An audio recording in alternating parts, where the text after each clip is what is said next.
Bismillahirrahmanirrahim. Assalamualaikum warahmatullahi wabarakatuh. Yang terhormat Bapak dan Ibu dari pihak-pihak terkait dan rekan-rekan media yang hadir pada hari ini. Tujuan pada pertemuan kita pada pagi hari ini, tanggal 24 Januari 2021, adalah ingin menyampaikan informasi dan update terkait bencana gempa bumi yang terjadi di Sulawesi Barat pada hari Kamis 14 Januari 2021 pukul 14.35 waktu Indonesia Tengah dan hari Jumat 15 Januari 2021 pada pukul 2:28 waktu Indonesia Tengah.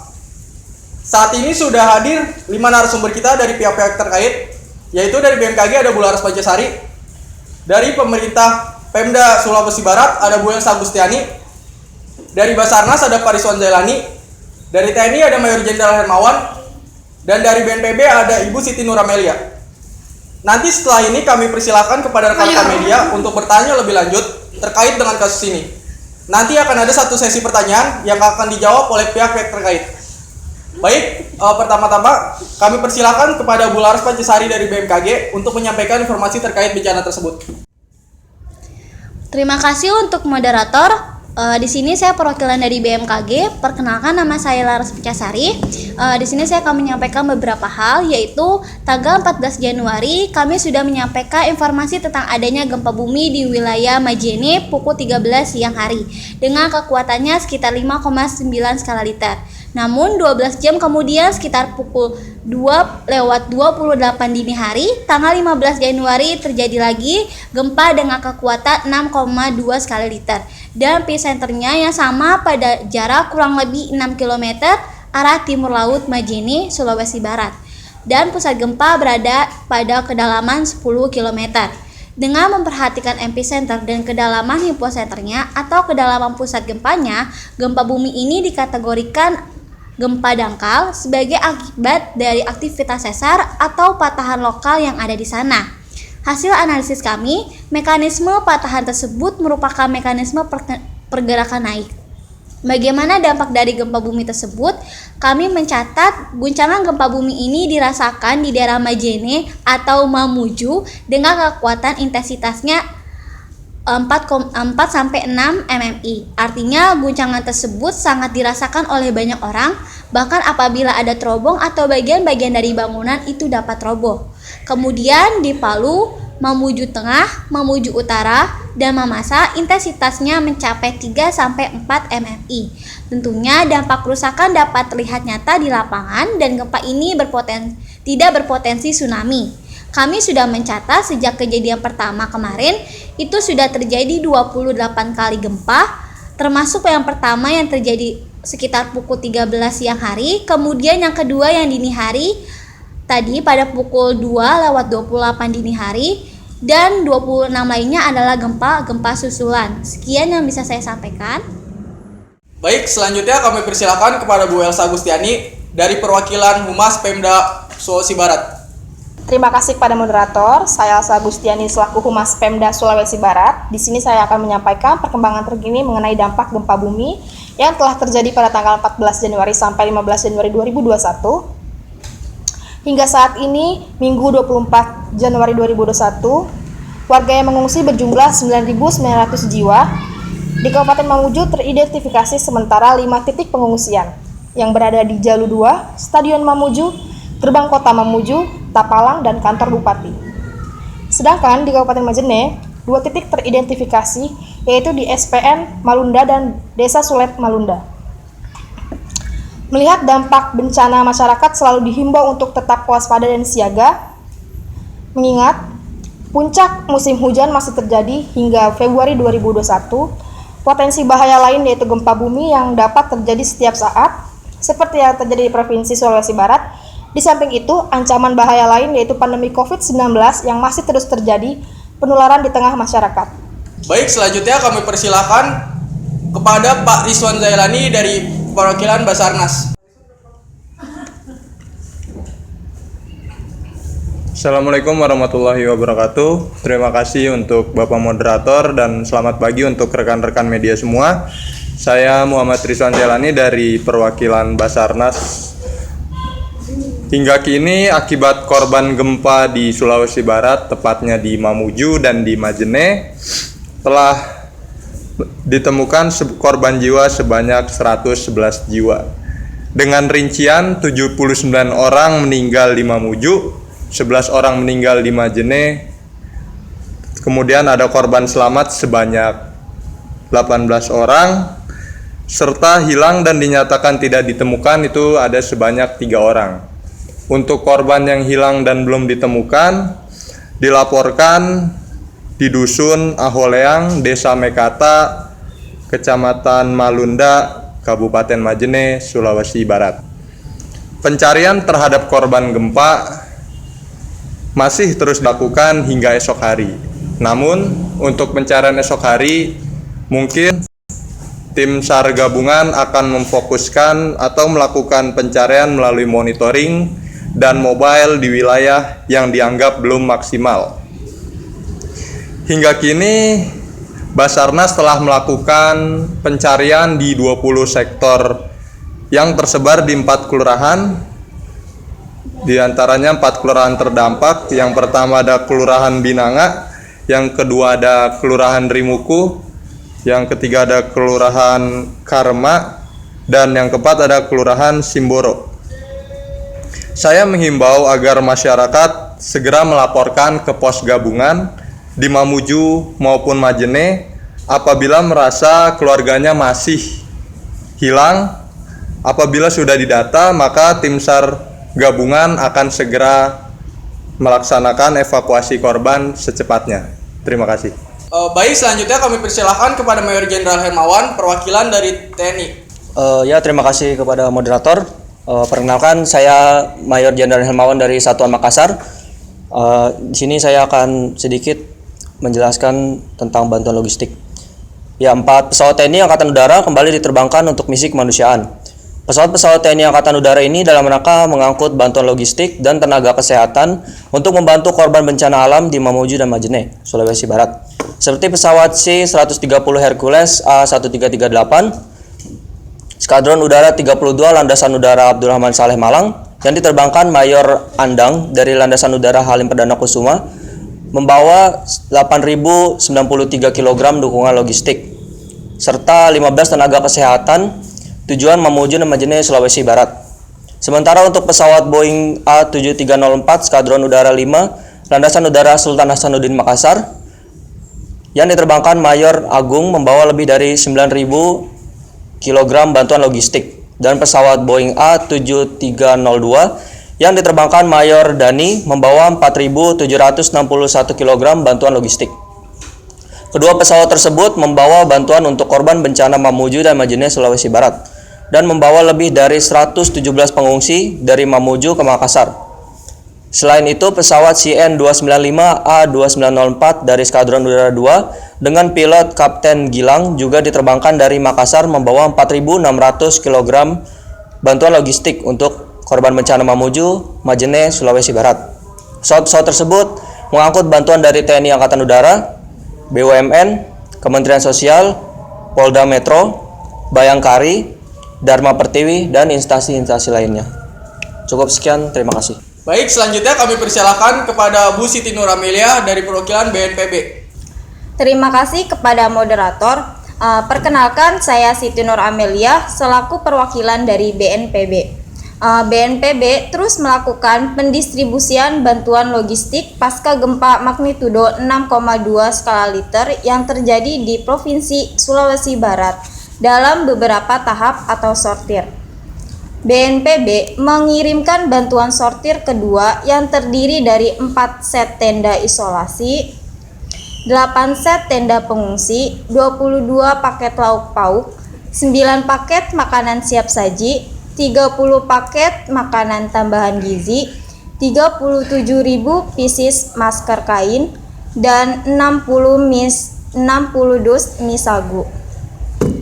Selanjutnya, bantuan sortir ketiga via Palu terdiri dari 4 set tenda isolasi, 16 box tenda pengungsi, 22 koli lauk pauk, 9 koli makanan siap saji, 30 koli makanan tambahan gizi, 37 koli masker, dan box mie sagu.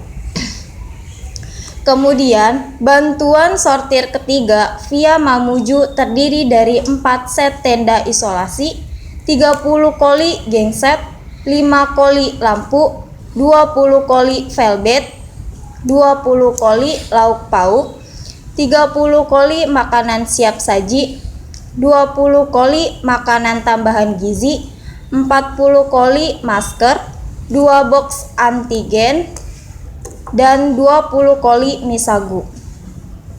Selain itu, pendistribusian bantuan logistik juga telah dilakukan berupa 270 dus mie instan, 15 dus air mineral, dan 5 bal selimut melalui perjalanan udara menggunakan helikopter ke Kabupaten Mamuju dan Kabupaten Majene.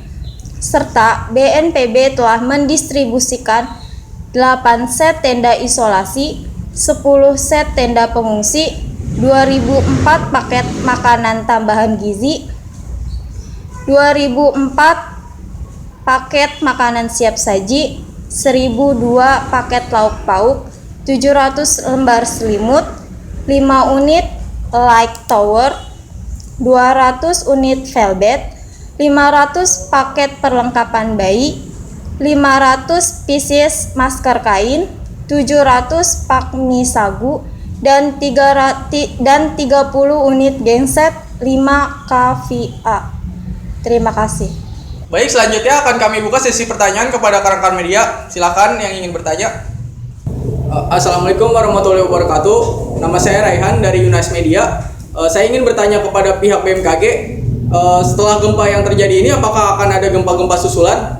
Terima kasih untuk para rekan jurnalis yang sudah bertanya. Apakah akan ada gempa susulan? Menurut catatan kami, masih ada potensi gempa susulan berikutnya yang masih kuat, di mana kekuatannya bisa sampai seperti yang sudah terjadi tadi, yakni 6,2 atau sedikit tinggi lagi. Karena kondisi batuan sudah diguncang 2 kali, bahkan 28 kali. Artinya sudah rapuh dan pusat gempa ada di pantai yang memungkinkan terjadinya longsor ke dalam laut atau longsor bawah laut, sehingga masih atau dapat pula berpotensi terjadinya tsunami apabila ada gempa susulan berikutnya dengan pusat gempa masih di pantai atau bahkan di pinggir laut. Saya Rizna Hari dari Ilkom Media. Di sini saya ingin bertanya kepada pihak BMKG, apakah akan ada potensi tsunami ke depannya? Terima kasih. Gempa besar 2 sebelumnya tidak berpotensi tsunami memang. Yang dikhawatirkan apabila terjadi lagi di pusat gempa yang kurang lebih sama dan jalur patahan yang kurang lebih sama, itu bisa berkembang untuk adanya potensi tsunami, sehingga kewaspadaan perlu ditingkatkan. Apabila adanya gempa susulan dapat memicu tsunami, baik akibat longsor ke laut ataupun tsunami akibat gempa itu sendiri. Jadi kami menghimbau kepada masyarakat untuk menjauhi bangunan-bangunan atau gedung-gedung yang mudah roboh dan yang berada di pantai. Apabila adanya guncangan gempa berikutnya, mohon untuk segera menjauhi pantai dan mencari tempat yang lebih tinggi lagi. Kali ini saya ingin bertanya kepada pihak BMKG, apakah BMKG sudah memetakan wilayah rawan influensi di area potensi gempa? Terima kasih. Untuk wilayah likuifikasi itu dipetakan oleh Badan Geologi, jadi itu sudah ada. Nantinya akan berkoordinasi dengan Badan Geologi. Peta-peta likuifaksi mereka yang akan menyiapkan. Terima kasih. Di sini saya ingin bertanya kepada pihak Pemda, apa langkah yang akan dilakukan pemerintah selanjutnya? Terima kasih. Terima kasih kepada tim jurnalis yang telah bertanya. Di sini saya akan menjawab pertanyaannya. Apakah langkah yang akan dilakukan pemerintah selanjutnya? Yang pertama pasti kita akan fokus pada pencarian korban yang hilang. Terus yang kedua, di sini kita akan fokus mempercepat pembangunan infrastruktur yang mengalami kerusakan. Di sini saya ingin bertanya kepada pihak Pemda, banyak berita beredar mengenai warga yang mencari kartu keluarga di reruntuhan bangunan agar dapat bisa mendapatkan bantuan. Mengapa itu bisa terjadi? Dan bagaimana proses penerimaan bantuan? Terima kasih. Saya akan menjawab pertanyaan dari tim jurnalis yang kedua. Untuk pertanyaan ini akan saya koordinasikan kembali kepada pihak-pihak terkait agar prosedur pendapatan bansos untuk masyarakat yang terkena dampak akan lebih dipermudah lagi. Terima kasih. Seperti itu. Saya ingin bertanya kepada Humas Pemda Sulawesi Barat. Seperti yang kita tahu, kita masih dalam kondisi di pandemi COVID-19 ini. Apakah ada penanganan khusus untuk para pengungsi seperti protokol kesehatan dan lain-lain? Oke, untuk selanjutnya saya akan menjawab pertanyaan yang telah diberikan. Untuk saat ini sudah diterapkan. Kami sudah menyiapkan tenda khusus pasien COVID-19 dan kami telah membagikan masker beserta hand sanitizer kepada para pengungsi. Dan kami selalu menerapkan social distancing pastinya. Terima kasih. Saya akan bertanya kepada pihak TNI, berapa personil yang dikerahkan untuk menangani korban, untuk mengevakuasi korban? Ya, terima kasih rekan jurnalis atas pertanyaannya. Berdasarkan data yang kita himpun, kita sudah mengerahkan 1.164 anggota, di mana ada 102 personel dari Batalion Zeni Tempur, ada 637 personel dari TNI Angkatan Darat, 455 dari TNI Angkatan Laut, dan terakhir 72 personel itu dari TNI Angkatan Udara. Terima kasih. Di sini saya ingin bertanya kepada pihak TNI, selain bersama Basarnas, apakah ada pihak ataupun instansi lainnya yang membantu evakuasi? Terima kasih. Ya, untuk kerjasama kita sudah sama Pemda, Basarnas, BNPB, dan terakhir mungkin dari Polri. Itu saja. Saya ingin bertanya kepada pihak BNPB, sampai saat ini sudah sejauh mana saluran bantuan sudah disalurkan? Apakah masyarakat terdampak semuanya sudah mendapatkan bantuan? Terima kasih kepada rekan jurnalis sudah bertanya.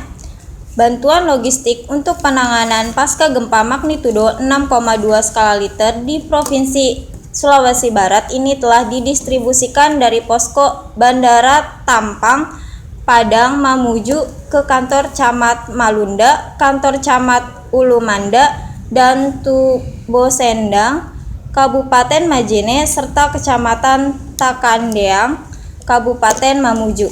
Bantuan logistik yang dibagikan pada 4 kecamatan tersebut antara lain yaitu Kecamatan Malunda 70 dus mie instan dan 5 dus air mineral, Kecamatan Ulumanda 70 dus mie instan dan 5 dus air mineral, Kecamatan Tubosendang 70 dus mie instan dan 5 dus air mineral, Kecamatan Takandeang 60 dus mie instan dan 5 bal selimut. Selanjutnya, pendistribusian bantuan logistik via udara akan dilakukan ke beberapa desa di Kabupaten Majene, yaitu Desa Onang Selatan, Desa Kabiran, Desa Tandea Alo, dan Desa Sukamuyu. Untuk saat ini, kami masih mengupayakan akan semua masyarakat yang terdapat mendapatkan bantuan logistik yang kami berikan. Serta pendistribusian bantuan juga terus mengalir di beberapa instalasi penampungan yang dikirim melalui pesawat, udara, perjalanan darat, maupun kapal laut. Di sini saya ingin bertanya kepada pihak BNPB, apakah ada bantuan alat kesehatan ataupun bantuan alat evakuasi dari pihak lain atau bahkan dari luar negeri? Terima kasih. terdapat bantuan alat kesehatan dari Kemenkes, dan untuk bantuan dari luar negeri sampai saat ini belum ada. Terima kasih. Saya ingin bertanya kepada pihak Basarnas, apakah ada hambatan dalam proses pengevakuasian korban? Sebelumnya saya mengucapkan terima kasih kepada rekan-rekan media semua. Kondisi cuaca di Sulawesi Barat cukup menghambat proses evakuasi korban ya. Karena Sulawesi Barat itu dilanda hujan lebat disertai angin dan juga petir. Hujan lebat yang terus mengguyur langit Sulawesi Barat sejak dini hari sampai saat ini disertai angin kencang dengan kecepatan 45 km per jam terjadi di wilayah pesisir barat, khususnya wilayah Kabupaten Majene, Kabupaten Polman, dan Pasangkayu pada pagi dan dini hari cukup menyulitkan proses evakuasi kami. Selain itu, saat ini kita masih ada di situasi pandemi di mana kita harus tetap menjaga jarak, memakai masker, dan juga mencuci tangan. Kondisi tersebut juga harus cukup sedikit menyulitkan karena dibatasi oleh beberapa anggota kami saja. Untuk membantu evakuasi, tim SAR gabungan juga menurunkan tim anjing pelacak untuk membantu proses pencarian korban di puing-puing reruntuhan. Terima kasih. Di sini saya ingin bertanya kepada pihak Basarnas, apakah ada prioritas dalam pengevakuasian? Terima kasih. Selanjutnya, untuk prioritas dalam proses evakuasi, tentunya kami pasti pertama harus mengevakuasi kelompok rentan seperti kaum difabel, anak balita, ibu hamil, dan juga orang tua. Kemudian seperti masyarakat lainnya juga pasti kami akan mengevakuasi secepatnya. Dimohon untuk lapor ke pos gabungan terdekat, baik itu di Mamuju maupun di Majene. Tapi semuanya tidak perlu khawatir, kami tim SAR gabungan akan terus mengupayakan semampu kami untuk mengevakuasi seluruh masyarakat Sulawesi Barat yang terdampak akibat bencana gempa ini. Sekian dan terima kasih. Untuk rekan-rekan media, apakah ada pertanyaan lagi? Bila tidak ada, saya tutup perjumpaan pada kali ini. Terima kasih kepada ibu bapak dari pihak-pihak terkait.